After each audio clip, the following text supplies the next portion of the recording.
The knock on my window sounded like a warning shot. 3 sharp taps. Metal on glass. I jolted so hard my forehead smacked the steering wheel. Pain flashing white behind my eyes. Rain hammered the windshield. The kind of storm that feels personal, like the sky is angry at you specifically. I was curled up in the driver's seat of my battered sedan, knees pulled to my chest, clutching a folded stack of papers that had ruined my life earlier that evening. Termination papers. Corporate language. Clean fonts. Cold words. A silhouette stood outside my car. Tall. Still. Unbothered by the rain. I cracked the window an inch. Cold water sprayed my cheek immediately. Yes. My voice came out sharper than I meant it to. The man leaned slightly closer, but not in a threatening way. In a studying way. Do you own this car? He asked. Of all the questions someone could ask a woman sleeping in a grocery store parking lot during a storm, that one wasn't on my list. What? I said. This vehicle, he repeated calmly. Is it registered to you? I stared at him, heart racing.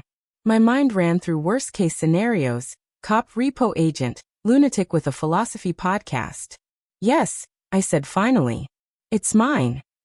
He nodded once. Good, he said. Because the next thing you'll own is the truth. Then he slid something under my windshield wiper and walked away into the rain like he'd just dropped a grenade and didn't care to watch it explode. I didn't move for a long moment. Then I opened the door, snatched the card and stared down at it. Heavy. Cream-colored. Expensive. Elias Thorne. Founder, Blackridge Holdings. The name punched the air out of my lungs. The man my mother had forbidden me from ever speaking about. My grandfather. 6 hours earlier, my name is Leona Vale. And I had been escorted out of my office by a security guard who still owed me coffee money. I'm not dramatic by nature. I'm practical. Efficient. The kind of woman who alphabetizes her spice rack and backs up her files twice. So when my badge stopped working and my manager wouldn't meet my eyes, I already knew.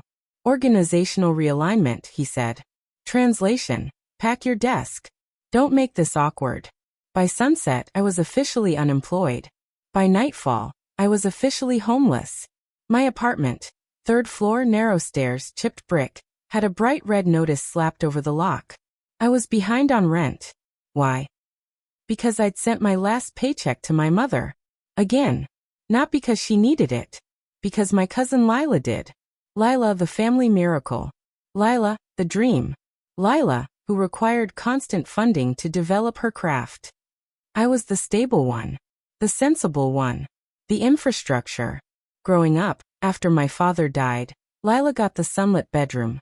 I got the converted storage nook facing the dumpsters. She needs room to grow, my mother used to say. Apparently I didn't. Being smart meant scholarships. Being smart meant early promotions. Being smart meant wiring a chunk of every paycheck into a shared account just in case. It was never just in case. It was travel, classes, equipment, opportunities. Meanwhile, my bank balance now read $203.87. My car, the dented, rattling sedan with peeling paint, was the only thing in my life fully paid off, which is why that question mattered. Do you own this car? Rain intensified, drumming louder as I stared at the address handwritten on the back of the card. Across the river, the old money side of town, and beneath it, a time written in precise black ink. 7 minutes past 7. Morning. Not 7. Not 7:30. 7:07. A man who writes time like that doesn't wait. I turned the key. The engine hesitated, coughed, then caught. I whispered to the dashboard. Don't you dare die on me now. And just like that, my life split into before and after. I slept in a different parking lot that night. Behind a 24-hour gym with flickering lights and a security camera that looked like it hadn't worked since the last decade. I bought a single-use pass just to shower before dawn. The water was lukewarm, the mirror fogged, and I dressed in the only clean outfit I'd managed to grab from my apartment before the lockout. Gray slacks. Black top. Sensible shoes. Always sensible. I used the last of my cash to put fuel in the tank, just enough to get across the river and back. If luck was feeling generous. At exactly 7 minutes past 7, I stood across the street from the address on the card. It wasn't an office. It was a statement. A massive slab of glass and dark stone rose from the pavement, like it had bullied the city into making room for it. No sign. No name. Just architecture that said you are small without bothering to explain itself. I crossed the street as the drizzle soaked into my jacket. The doors opened silently. Inside, the lobby was vast, cold, and immaculate. Black marble floors reflected recessed lighting like a mirror. No artwork. No plants. No worms. A single desk. A single guard. He didn't wear a uniform. He wore a suit. "May I help you?" he asked. I didn't answer. I placed the card on the desk. He looked at it. Then he looked at me. His eyes traveled from my damp hair to my scuffed shoes, then back to my face. "Veil is expected," he said, pressing a button. "Top floor." He didn't ask my name. The elevator had no buttons, just a smooth ascent that made my stomach drop faster than gravity should allow. The doors opened directly into an office, so large it felt obscene. Floor-to-ceiling glass overlooked the entire city, gray and wet beneath a low sky. A single desk sat near the center, heavy wood, severe lines. My grandfather stood by the window, hands clasped behind his back. He didn't turn right away. "You're punctual," he said. "I followed the time you wrote," I replied. Seemed important. It was. He gestured to a chair. He sat. He stayed standing. "You were terminated yesterday afternoon," he said. "Midway through the workday. Your department was dissolved. You were given standard severance, which you have not yet received." I said nothing. "You are behind on rent. Your utilities were due earlier this week. Your bank balance is modest." That was one way to put it. "How do you know all this?" I asked. "Because I wanted to know whether you were unlucky," he said calmly, "or predictable." He moved to the desk but didn't sit. "Why were you let go?" he asked. I inhaled. "I was the most recent hire. Lower seniority." "You're avoiding the question." "My performance reviews were strong," I said evenly. "But I wasn't protected." He picked up a pen, wrote something in a leather notebook. "Honest under pressure," he murmured. "Useful." He slid a thick envelope toward me. Inside was a photograph. Old. Glossy. A backyard barbecue. A man with my eyes had his arm around a smiling woman I barely recognized as my mother. In the background, younger but unmistakable, stood Elias Thorne. "My father," I whispered. "My son," he corrected. "And the woman who convinced him that discipline was cruelty, and that ambition excused debt." The room felt colder. "She told me you disowned him," I said. "I refused to fund his schemes," Elias replied. "He chose to leave. Your mother chose the story that made her a victim." The truth landed like a slow fracture. "I watched you," he continued.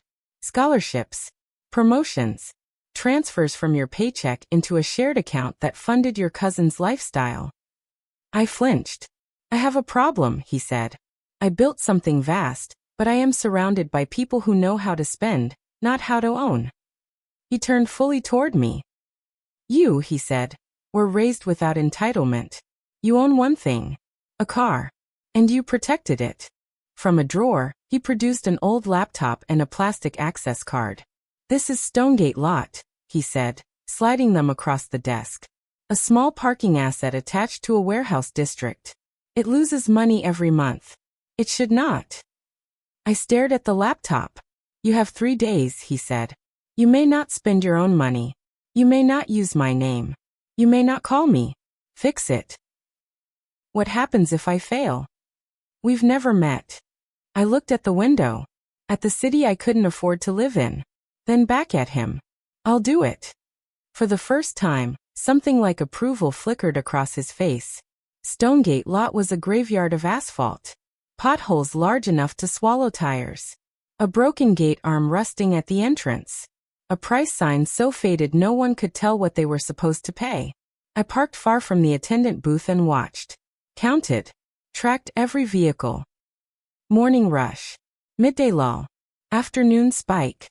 The math didn't lie. Cash vehicles disappeared into the booth and never appeared in the ledger. I accessed the maintenance panel. The router was unplugged. That told me everything. I reconnected it. Data poured in. Receipts. Logs. Timestamps. A third of the revenue was gone. Not lost. Taken. I use free tools. Borrowed Wi-Fi. Petty cash from the asset itself. Bright yellow signs. QR payments. Clear prices. No bus discretion.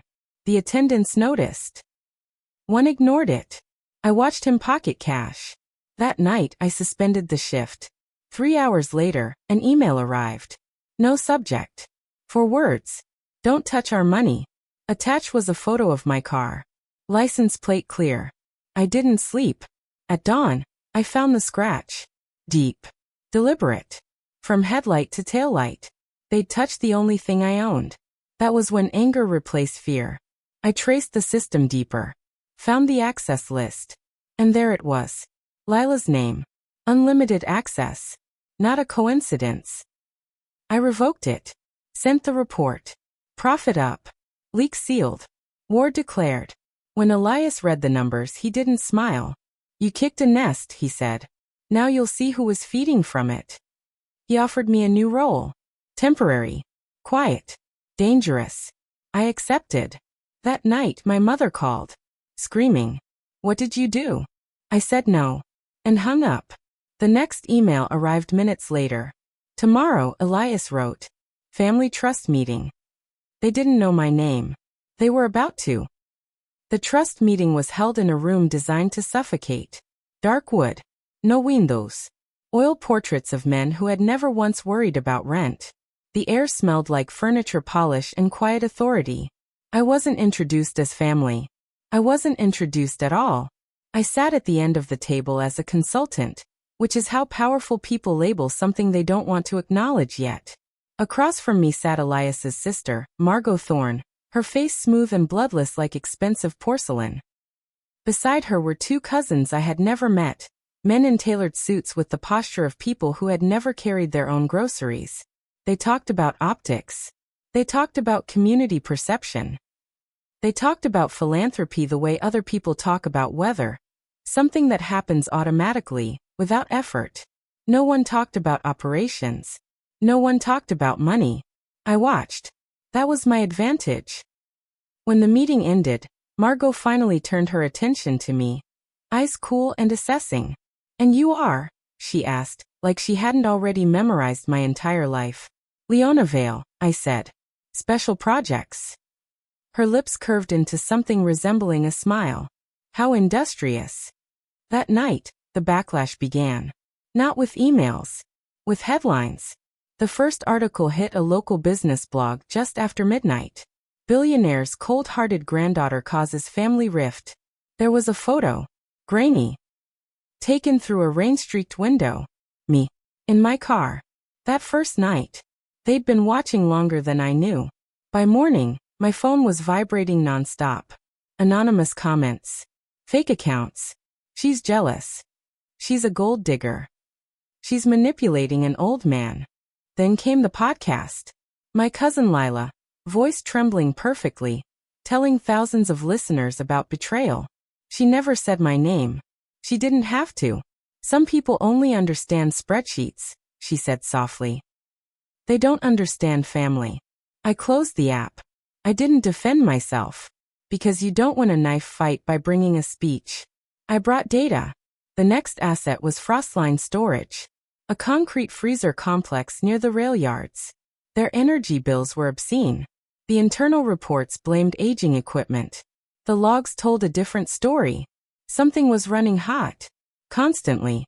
At dawn, I accessed a sealed floor. And walked into heat. Steam. The smell of oil and spices. An entire unlicensed commercial kitchen had been built inside a decommissioned wing, running off the company's power. They were subletting my grandfather's property. I shut it down. The power draw dropped overnight. The next asset was Harbaway Logistics.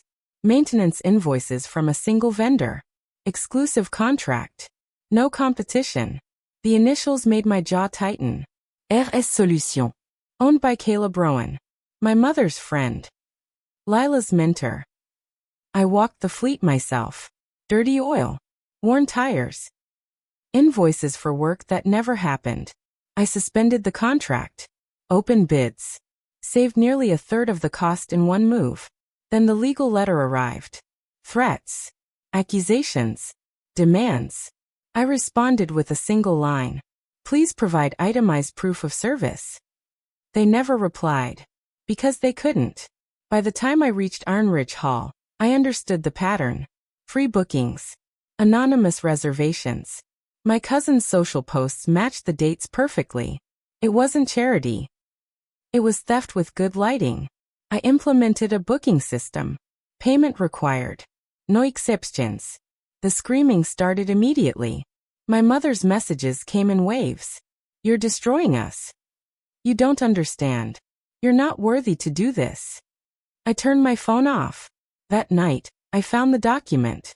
A trust amendment. Freshly uploaded. Third-generation representative. One name added. Lila Rowan. Mine was nowhere to be found. I'd been fixing the house while they were changing the locks.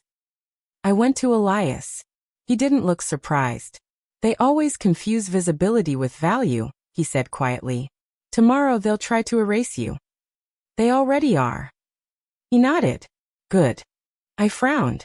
Good. They're rushing, he said. Which means they're afraid. The boardroom the next day was glass and sky. 30 suits. Lawyers. Investors. Margot made her move immediately. She's disruptive, she said smoothly. Cruel. Ungrateful. Turning on her own family. They weren't attacking my numbers. They were attacking my character. Then Lila stood. White dress. Soft voice. Tears on cue. I forgive her, she said. She comes from a world of numbers, not people. Polite applause. I stood. I didn't mention forgiveness. I plugged in my laptop. One by one, I showed them everything. The parking lot. The kitchen. The contracts. The money. The room went silent. Then Elias spoke. Ownership, he said, is not kindness. It is responsibility. The doors opened. Caleb Rowan walked in. Concerned. Calm. Professional. He accused me of manipulation. Of taking advantage of Elias. Of greed. Elias played the video. The rain. The knock. The question. Do you own this car? Caleb's face drained of color. The vote passed. The audit began. The family perks were frozen. The war moved into daylight. That night, the smear campaign doubled. Posts. Blog. Anonymous tips. Then my mother went public. A good daughter knows her place, she wrote. I stared at the screen. Then went back to work. Because the ledger doesn't care who cries. By the time the legal threat arrived, I was expecting it. A formal letter. Heavy language. Absurd numbers. They wanted millions. They wanted apologies. They wanted me scared. Instead, I read the contract. Every line. Every clause. Caleb Rowan had made one fatal mistake. He assumed no one would ever look closely. The maintenance agreement for Harborway Logistics included an audit access clause buried so deep in the boilerplate it might as well have been invisible. It granted full, irrevocable access to all records, systems, and supporting documentation tied to company assets. Not optional. Not conditional. I had the right. I used it. The smoking gun wasn't complicated. It was lazy. Caleb had billed for new diagnostic equipment. Top-tier, state-of-the-art units. When I inspected them in person, they looked pristine. Too pristine. I peeled back a cereal plate with my fingernail. Underneath was an older etching. Discontinued model. I photographed it. Then I did what Caleb never thought anyone would bother to do. I scrolled his public social media. Charity galas. Boats. Handshakes. And then, there it was. A photo from a trade expo. Him smiling. Holding the exact same unit. The original serial number visible. Caption. Picked up some incredible floor models. Big things coming. I lined up the photos. Side by side. Invoice.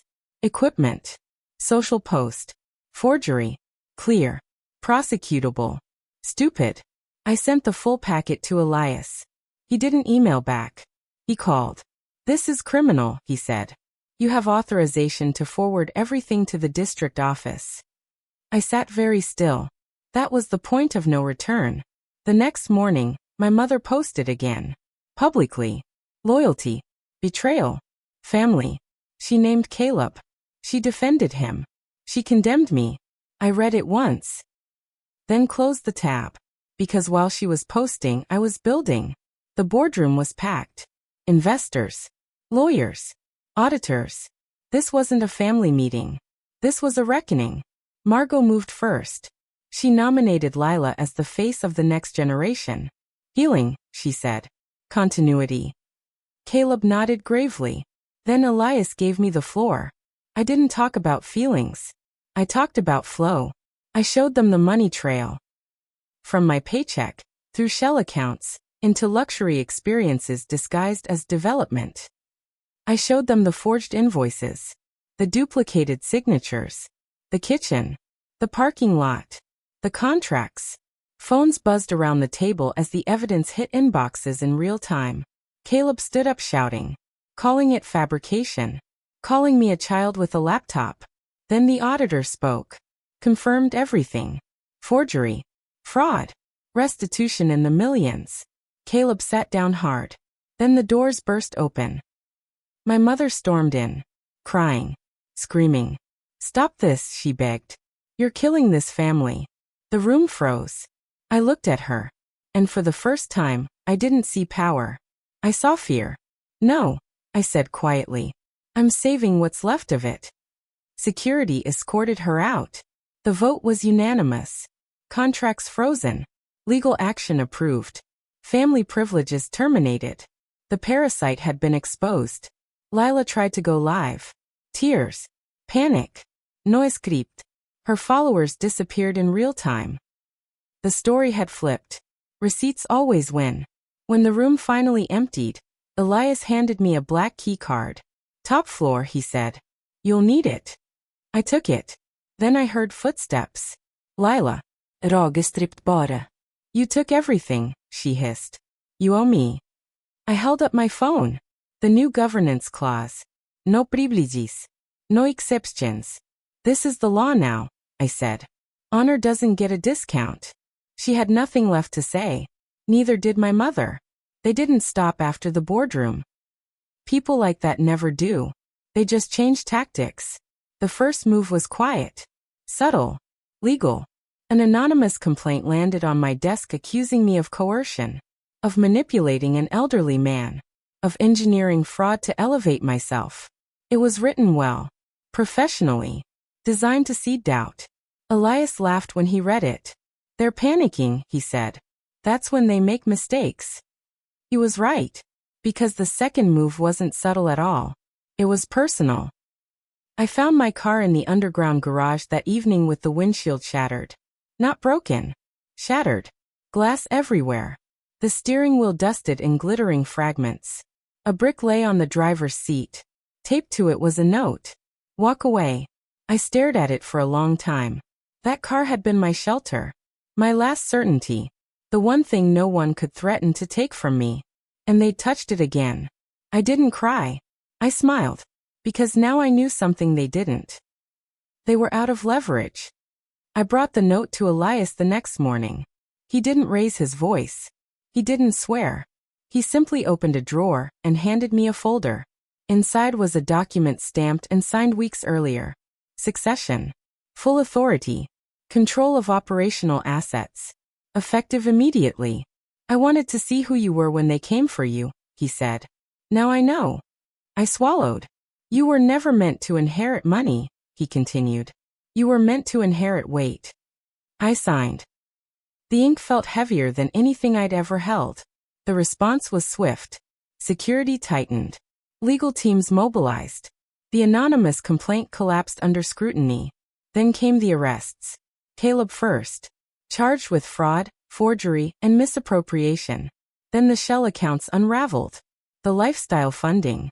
The trust abuse. The kitchen. The lot. Everything. Lila disappeared from social feeds overnight. My mother stopped calling. Weeks later, I retrieved my car. New windshield. Clean interior. But I didn't keep it. I donated it. Quietly. Because it had done its job. On my first official day, I stood in the same office where Elias had first asked me that question. Do you own this car? Now I understood. Ownership wasn't about possession. It was about accountability. I looked out over the city. Same rain. Different ground beneath my feet.